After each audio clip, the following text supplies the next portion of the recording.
Jervin with Bossvg reviewing All Points Bulletin, also known as APB, for the PC. APB is a third-person shooter MMO created by Real-Time Worlds and published by EA. Real-Time Worlds also made the Crackdown franchise, which is really obvious once you get into APB. The story is simple. The city of Samparo has problems with crime and passes a City Security Act, allowing mercenary groups called Enforcers to patrol the city and fight crime. This is a perfect setup for cops vs. robbers style gameplay, one faction being enforcers and the other criminals. I played this game with Joe, his brother Crinkor, and our other friend Ryan. We've been playing since the Key to the City event, so we don't know much about endgame. As I make this review, we're all sitting around 100 player rating. Keep that in mind. When you join an action district, you pledge yourself to a contact allied with one of the factions. Your contact will give you missions. For example, enforcers may be sent out to raid a building for evidence. During the mission, an APB might be sent out, giving a group of criminals the chance to stop you. The mission objectives are often very simple: steal this or defuse this bomb. The objectives themselves are lame, but they only exist to get the two groups together at one point to fight, which is the whole reason you'd want to play this game. Some missions have multiple stages, giving both sides multiple opportunities to win. At any point, an enforcer can witness a criminal player committing a crime. When this happens, an APB is sent out to that enforcer or another one over a similar level for a bounty mission on that criminal. These missions usually play out where the enforcer chases the criminal around town until they escape or they're killed. In our experience, they usually bitch out and run most of the time. The PvP is very structured. You can only kill certain players, either those on your mission or players with the highest ranking in notoriety or prestige. These rankings go up as you complete missions and kill players while staying alive. When you die or hit pedestrians as an enforcer, these rankings lower. In all honesty, rank 5 usually sucks. Everyone on the opposite team swarms you, and your friends can't help kill them. I'd like to see your entire group get flagged so they can help you out. The other zone is called the Social District. Here you can hang out and customize all your clothes and vehicles. You can also buy upgrades from faction leaders whom you get rep with from the missions that you did in the action districts. I really love the customization in this game. You can make symbols, kind of like in Forza 3, using pre-made shapes.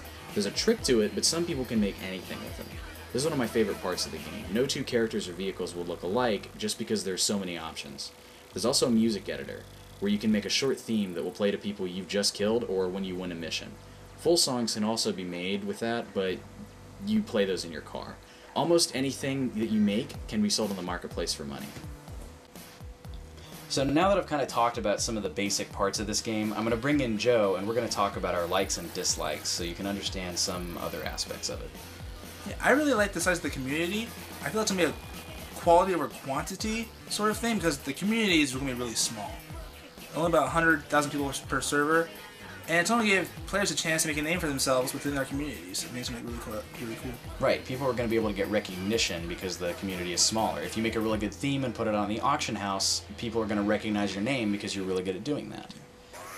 One of the things that I really like was the cars and the driving in this game.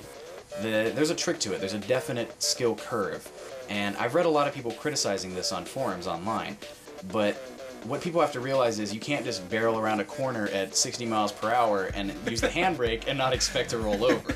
I mean, it's pretty realistic. Another thing that is really interesting about this game is the action districts, like, period. I mean, during a lot of the stuff we were finding out about the games, the blogs that the devs were putting up, they kept saying living city. They kept saying that, you know, there would be all these different parts of the city and we would really feel like it was more realistic. And I can see how that's true. There's a lot of chaos going on all the time. You can see all these pedestrians running around from people shooting. Sometimes they'll call on their cell phones and say, "Oh, I need 911 service now." And it's cool seeing like other people's firefights going on. Some of them are huge. Like you see like cars like getting barreled into and explosions, or people are ragdolling. Yeah. Okay, now we're going to talk about some of our dislikes, because that's probably what a lot of people who are watching this review are going to be more interested in. My main dislike about this game is uneven matchmaking. I feel like a lot of the time the matchmaking is kind of borked. We go around in a group of 3, sometimes 4, and a lot of the time we'll be matched up with a group of 3, sometimes 4. But then they'll call in backup. And then now we're going against like 6 people where it was balanced a minute ago. Yeah, and it tries to like balance. It's like, oh, so since you guys are higher level, we're gonna pair you with a little bit more opposition at a lower level than you. But they have the same kind of guns we have. Right. Even in rank 1 you can get SMG, and the SMG rocks it, so it sucks. I mean, I think they're assuming people aren't going to be as good, but if there's 2 level 1s pounding on you with a level 1 weapon, you're gonna die a lot quicker. Yeah. I mean, I don't think they understood that. Another thing that's big about this game is hacking. And that's one of the main criticisms I've heard about it. There's a lot of hackers in this game. You know, I'm reading this on forums all the time. And we've definitely run into some suspicious people. Suspicious. And if you Google APB hacks, there are sites that you can buy it from. It's definitely easy to get hacks for this game. Yeah, I agree with you. I just hate... when someone's super suspicious, I hate like going, hacker, 'cause I feel like it's just like it's an easy way out. Right. But you're right, there are suspicious people. Yeah, a lot of them are definitely hackers. There's no way. Another one of the big issues about this game, and this criticism I definitely agree with. Yeah. A lot of people get lag.